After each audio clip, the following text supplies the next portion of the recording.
گر بمیرم در غریبی تاجیکستانم برید. با دعای خیر و با آیات قرآنم برید. کرده از خاطر پریشانم غریبی سالها، بعد مرگم سوی خویشان پریشانم برید. من برای رزق پاک و پاره نان آمدم، سوی اهل خاندان با پاره نانم برید.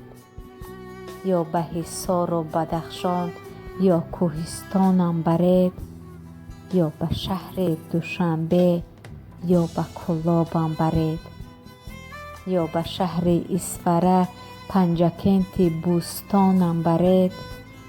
در غریبی جسم و جانم سخت رنجید التماس، بعد مرگم کنج خاک تاجیکستانم برید.